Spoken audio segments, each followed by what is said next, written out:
When panic grips your body and your heart's a hummingbird, raving thoughts blacking your mind till you're breathing in reverse, and all your friends and sedatives mean well but make it worse. Every assurance just magnifies the doubt. Better find yourself a place to level out. Hi, my name is Erin Brown. I'm a freshman at McDaniel College and a English and Theater double major, sorry. Hi, I'm Summer. I'm 18 and I'm an English major. I have social anxiety. It makes me afraid to do a lot of things. It's hard for me to make phone calls I literally cannot even sometimes go to the supermarket because of my anxiety. It makes me do my homework because I fear not being able to finish college and then I won't have any money and then I'll die poor and alone. I literally couldn't go to school because of my social anxiety, and my attendance just dropped, and like I had all this makeup work to do, and I couldn't go to school, and my parents didn't even know what was going on. So basically the start of the school year can be really exciting, but it's usually very stressful. Anytime I'm in large groups of people I don't know, it's probably the absolute worst, because then I'm very self-conscious about what I'm doing, what I look like, what do these people think of me, what will they think of me, what if I mess up and they hate me forever. That's probably the biggest stress point and the most thing that makes me the most anxious. I mean, walking into the supermarket to get a carton of milk you just feel there are people around and they're looking at me and they're judging me. I bring my hands together. I know that's probably just a first physical sign, but then if I have a friend there, I'll probably ask her if we could leave because I just feel very uncomfortable and I might start crying.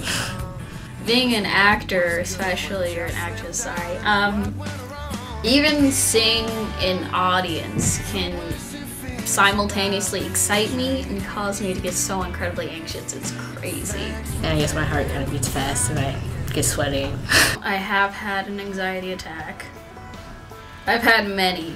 I guess the earliest one I can really remember was in 5th grade, and it sounds so incredibly strange when I tell it, but the class we were working on fractions, like adding and subtracting, and during it we went and I was still trying to get the hang of it, and all around me everyone was just saying, "Oh, I got it, I get it, yeah, what'd you get for this one, yeah," and I was still stuck on, "Oh my god, I think I need the teacher to go back and repeat that or do something," but I didn't want to raise my hand and I was too afraid to.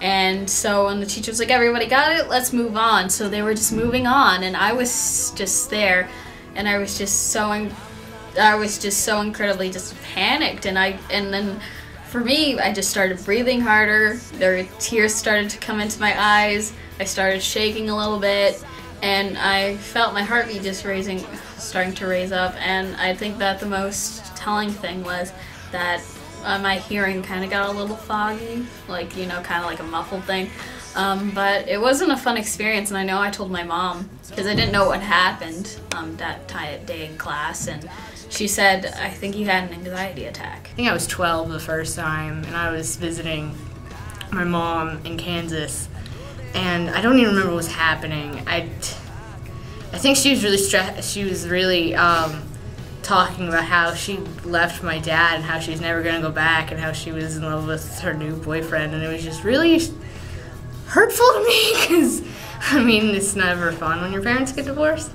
And again, I was like 12 and they'd only been officially divorced for a few years. Music, I found out, really helps with just even getting me into a different headspace. Usually the little tick things probably help, but I guess getting away from the situation and spending some alone time where I probably won't be anxious because it's just myself is probably the most useful thing to do, like calming down with music I like or a book to de-energize.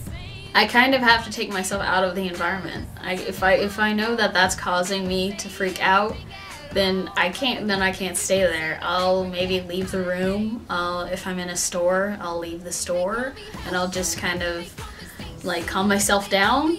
I'm fine, I'm okay, and I know that I can like function and I can be as normal as anyone else. I would love it if more people came to me and asked, what can I do? Not, well, what are you going to do? What can I do to make you see that the world is as wonderful as you think it is, or it could be. Be patient, because while it may seem like, oh, why aren't you having any fun at this party where there's a bunch of people doing things that you don't really feel comfortable around, you just try to be patient with them and understand why they might act this way. There might be things in their past that cause them to be like that, or that's just how they are, and just try to be there and support them and understand if they want to leave places, or try to just, or at least tell them, oh, it'll be okay, even if it seems like cliched advice. Sometimes it's nice to just hear, oh, it'll be fine. You'll be okay, you'll make lots of friends, everyone loves you. If you see them being uncomfortable in a situation, help them get comfortable. Don't just say, oh, you need to be desensitized and push them in a crowded room of people. You're not alone. And I know it's hard, and I guess we all just have to try to work through it somehow, but it'll be okay. Don't give up. Don't try to sit in your room and think people are not amazing, or people are evil, or people will never understand me, because there's always gonna be, I know that there's always gonna be at least someone out there that's probably gonna understand you and probably gonna help you and just encourage you, and you're gonna get past whatever you're dealing with.